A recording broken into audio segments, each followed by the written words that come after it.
আসসালামু আলাইকুম রহমতুল্লাহি ওবরাকাতুহু। আলহামদুলিল্লাহ, আশা করি আপনারা সকলেই ভালো আছেন। দিনই আলোচনায় আপনাদের সবাইকে স্বাগতম। আমাদের এই দিনই আলোচনার আজকের বিষয়বস্তু হবে ইমানের শাখাগুলো নিয়ে ধারাবাহিক আলোচনা। তারই ধারাবাহিকতায় আমরা ইমানের 19 নম্বর শাখা অর্থাৎ শুকর, কৃতজ্ঞতা আদায় করা, এই সম্পর্কে আমরা জানতেছিলাম। এই সম্পর্কে আমরা জানতে গিয়ে জেনেছিলাম যে হযরতে মূসা আলাইহিস সালাতু ওয়াস সালাম তিনি আল্লাহ পাক রব্বুল আলামিনের সাথে কথোপকথনের জন্য যখন তুর পাহাড়ে যাচ্ছিলেন, তখন কয়েকজন লোকের সাথে এবং কিছু হাঁসের পালের সাথে তার সাথে দেখা হয়েছিল এবং তারা কিছু জিজ্ঞাসা করেছিল। সেই অনুপাতিক আল্লাহ পাক রব্বুল আলামিন তাদেরকে উত্তরও দিয়ে দিয়েছেন। তো তার মধ্যে সর্বশেষ যে ব্যক্তি ছিল, তিনি ছিলেন ধনী ব্যক্তি। তিনি হযরত মূসা আলাইহিস সালাতু ওয়াস সালামকে বললেন যে আপনি গিয়ে আল্লাহ পাক রব্বুল আলামিনের কাছে একটু প্রশ্ন করবেন যে আমাকে আল্লাহ তাআলা অনেক ধন সম্পদ দিয়েছে, এবার আমার এই ধন সম্পদগুলা কিভাবে কমবে, কি কাজ করলে বা কিভাবে আমি এই সম্পদের লালন পালন করলে আমার থেকে সম্পদগুলো কমে যাবে, এই পদ্ধতিটা একটু আল্লাহ পাক রব্বুল আলামিনের কাছ থেকে আপনি জেনে আসবেন। অতঃপর মূসা আলাইহিস সালাতু ওয়াস সালাম তিনি আল্লাহ পাক রব্বুল আলামিনের কাছে গেলেন এবং তার কাছে তার কথাটা বললেন। বলার পরে আল্লাহ পাক রব্বুল আলামিন তাকে উত্তর দিলেন। আল্লাহ পাক রব্বুল আলামিন মূসা আলাইহিস সালাতু ওয়াস সালামকে বললেন যে আপনি গিয়ে ওই ব্যক্তিকে বলবেন যে সে যখন খাবার খাবে, ওই খাবার খাওয়ার সময় তার খাবারের প্লেট থেকে যেই দানাগুলো পড়ে যাবে, ওই দানাগুলো আর সে খাবে না, উঠাবে না এবং খাবে না। এতে করে তার সম্পদ আস্তে আস্তে কমতে থাকবে, তার রিজিক আমি আল্লাহ আস্তে আস্তে কমিয়ে দেব।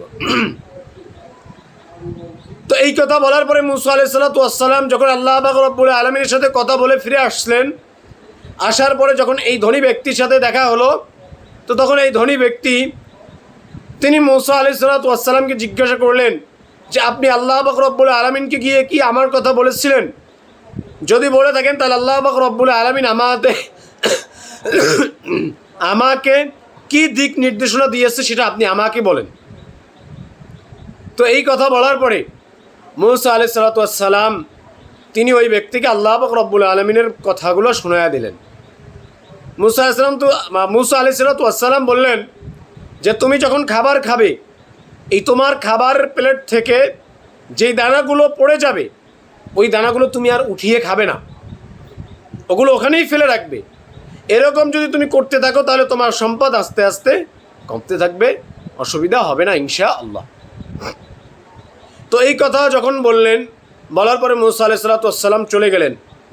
তো ওই ব্যক্তি ঘোড়ার উপরে উঠলেন এবং খাবার খাওয়া শুরু করলেন। আর ওনার ওই খাবারের প্লেট থেকে, পাত্র থেকে যে খাবারগুলো পড়ে যাচ্ছিল, উনি ওগুলো উঠিয়ে নিতেছেন আর বলতেছেন যে হায় আল্লাহ পাক রব্বুল আলামিন আমাকে এত নিয়ামত দিয়েছেন, এত সুন্দর খাবারের ব্যবস্থা করে দিয়েছেন, এগুলো কিভাবে আমি আমার চোখের সামনে এভাবে ফেলে যাবে আর আমি এটা দেখব, এটা উঠিয়ে আমি খাবো না, এটা হতে পারে না, এটা আমি কঠিনকালেও করতে পারবো না, আমি আল্লাহ তাআলার নিয়ামতের নাশুকরিয়া আদায় করতে পারবো না। সুবহানাল্লাহ, এই কথাটা তিনি বললেন। এবং যেই খাবারের পাত্র থেকে যেই দানাগুলো পড়ে গেল, খাবারগুলো পড়ে গেল, সেগুলো তিনি উঠিয়ে খাওয়া শুরু করলেন। আল্লাহ পাক রব্বুল আলামিন তার উপরে সন্তুষ্ট হয়ে, তার উপরে খুশি হয়ে আল্লাহ পাক রব্বুল আলামিন সঙ্গে সঙ্গে তার নিয়ামত আরও বাড়িয়ে দিলেন। সুবহানাল্লাহ, তার নিয়ামত আরও বাড়িয়ে দিলেন।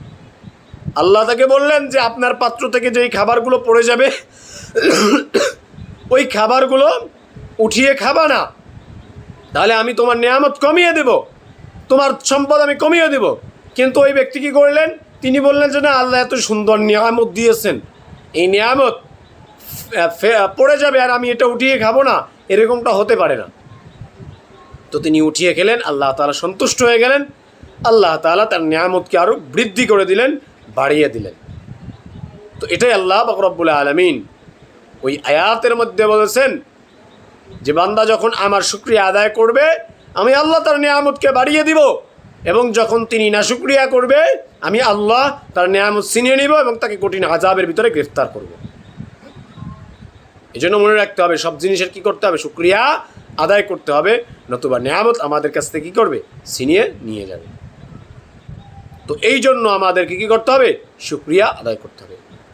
আর প্রধানত 4টি কারণে আমাদেরকে আল্লাহ পাক রব্বুল আলামিনের শুকরিয়া আদায় করতেই হবে, 4টি কারণে। সেই 4টি কারণ কি, আল্লাহ যদি তৌফিক দান করেন ইনশাআল্লাহ আগামী পর্বে আমি আপনাদের সামনে বিস্তারিত আলোচনা করব।